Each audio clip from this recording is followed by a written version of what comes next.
Welcome to the Emergency and Accessibility Loan Program training. This training is intended to guide you, the lender, through the requirements of this loan program. We like to keep Minnesota Housing's mission in mind as we proceed with our day-to-day work, which is housing is the foundation for success. So we collaborate with individuals, communities, and partners to create, preserve, and finance affordable housing. You can access the Emergency and Accessibility Loan Program manuals and forms by logging on to Minnesota Housing's website at mnhousing.gov. Select the link for Home Improvement Partners, then the link RLP, ELP at the top of the screen. All of the documents referenced in this training will be found under ELP manuals, forms, and resources. The purpose of the Emergency and Accessibility Loan Program is to provide financing to low-income homeowners who need to rehabilitate their existing homes in emergency situations or to provide accessibility to a disabled household resident. Eligible improvements would address system failures, structural failures, or accessibility needs within the property. Financing is provided in the form of a 0% interest deferred loan, which is forgiven after 15 years on homes taxed as real property and after 10 years for mobile homes taxed as personal property and located in a mobile home park. If the borrower no longer occupies the property during the term of the loan is due and payable in full. The maximum loan amount is $15,000 and the minimum loan amount is $1,000. Recording fees, mortgage registration tax, and title search costs may be collected from the borrower and may be included in the loan amount as long as program loan amount maximums are not exceeded. One individual or multiple individuals are eligible to be a borrower and must be 18 years of age or older. Co-signers are not permitted on ELP loans, and all borrowers must occupy the property as their principal residence. The borrower must individually or in the aggregate possess at least a 1/3 ownership interest in the residence to be improved, unless it is a mobile home or manufactured home taxed as personal property. The ownership interest requirement must be 100%. All borrowers and accommodation parties individually or in the aggregate must have 100% ownership interest in the residence to be improved. The borrower must have clear title to the subject property as evidenced by a title search or title opinion and a copy of the deed. The lender is required to verify a legal description of the subject property, the borrower's ownership interest in the subject property, and any existing liens. There are several eligible and ineligible forms of ownership for this program. Eligible types of ownership include fee simple, leasehold estate, mobile home or manufactured home taxed as real property, mobile homes or manufactured homes taxed as personal property and located in a mobile home park, leasehold estate subject to a community land trust. Ineligible types of ownership include shares in a cooperative corporation, trusts, and reverse mortgages. If you are unsure of the ownership type, please refer to your title verification documents listed on the previous slide or contact Minnesota Housing staff. The borrower must have owned and occupied the property to be improved as their residence for at least 6 months prior to the start of rehabilitation. The borrower must also continue to own and regularly reside in the property as his or her principal residence during the term of the loan. Borrowers must have gross annual projected incomes at or below 30% area median income for the Twin Cities metropolitan area. Please refer to Minnesota Housing's website for the most accurate and up-to-date income limit information. The borrower's assets may not exceed $25,000 after deducting any outstanding indebtedness pertaining to the assets. Assets include, but are not limited to, cash on hand or in a checking or savings account, securities or U.S. savings bonds, the market value of all interest in real estate, exclusive of the structure to be improved, the cash value of life insurance policies, recreational vehicles, a life estate value on a property other than a subject property, and all other property. For a full list of assets that must be included when calculating the asset limit, please visit the website and access the program manual.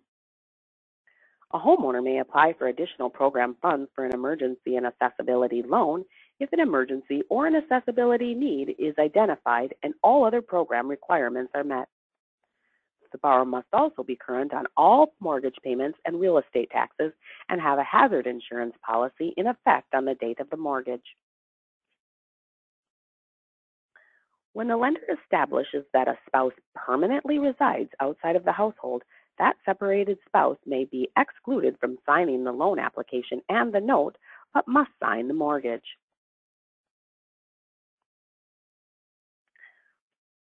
Properties that are eligible for a loan must be located in the state of Minnesota and include any of the following property types: a single-family detached home, a duplex, an eligible one-unit dwelling in an eligible planned unit development or PUD, a condominium, a townhome, and certain mobile and manufactured homes. Properties that are eligible for a loan include, but are not limited to, properties containing 3 or more units, properties intended for the use as an investment property, except for the rental of a second unit in a duplex, and properties intended for recreational use, and properties primarily used for business. No more than 50% of the floor space can be used for business. Eligible emergency improvements are repairs to a property damaged as a result of events beyond the borrower's control or as necessitated by a systems or structural failure. These items include failure of the heating, electrical, ventilation, or plumbing or septic system, roof leaks that have led to significant secondary damage to the home's interior, such as electrical damage that would cause a potential fire hazard, an environmental intervention blood lead level of a household resident, or an accessibility need that prevents a disabled household resident from living in the home. Other emergency conditions that could cause the home to be or become uninhabitable will be considered by Minnesota Housing on a case-by-case basis. Ineligible improvements include, but are not limited to, the following: public improvement assessments, improvements that are already in place. Loan proceeds may not be used to pay for any work completed prior to the date of the loan closing, existing debt, and demolition of structurally unsound outbuildings. For further information regarding ineligible improvements, please contact Minnesota Housing staff. The lender must complete inspections on the property to be improved. The first inspection should determine the property's emergency conditions or essential accessibility needs and is used to prepare the initial scope of work. Additional inspections should demonstrate that construction has been completed according to the scope of work and that the quality of the work is satisfactory. The lender may conduct additional inspections as work is completed. Lead testing is not required with this program, unless a lead paint health hazard. All scope of work improvements must conform to all applicable codes and ordinances, and all appropriate permits must be obtained. Prior to the start of a project, the property must be inspected and determined to be eligible under the program. All proposed rehabilitation must be outlined in a written scope of work and must correct the emergency and accessibility needs noted in the inspection report. At least 2 bids must be solicited from Minnesota licensed contractors. Generally, the lowest reasonable bid must be selected. If the lowest bid is not selected, the lender and the borrower must provide written justification for selecting the higher bid, and such bid must be approved at the sole discretion of Minnesota Housing.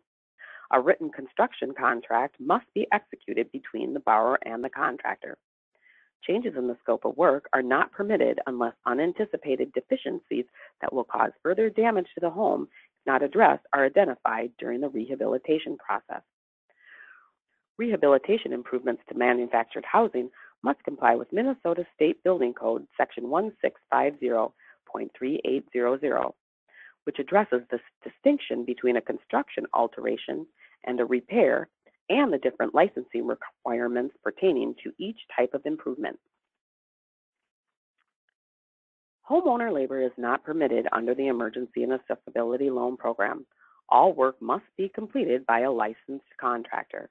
The lender is required to keep on file a complete copy of the documents for each loan originated for purchase by Minnesota Housing. A loan file may be requested to be made available to Minnesota Housing for review. Loan audits will include, but are not limited to, a minimum of 10% of all loans that are purchased.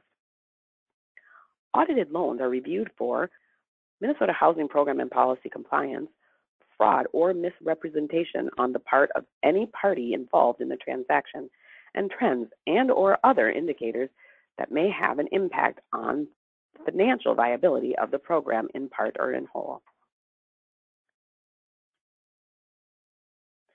The lender will be compensated for each program loan purchased by Minnesota Housing to defray a portion of the expense incurred by providing lender services, such as staff salaries, office expenses, travel expenses, counseling, and technical assistance. You'll be compensated at a rate of 10% of the loan amount or $1,200 per loan, whichever is less. Lenders must establish a borrower selection policy, which refers to the specific waitlist process instituted by each lender. Be sure to have a standardized, consistent process for placing applicants on a waitlist and for addressing emergency needs. Loans are submitted to Minnesota Housing for improvement approval. Staff will determine if improvements are eligible using the Emergency and Accessibility Loan Funds. For further information regarding processing an ELP loan, please review the Emergency and Accessibility Loan Process Training. Thank you for participating in the Emergency and Accessibility Loan Program training. You can access the program manual by logging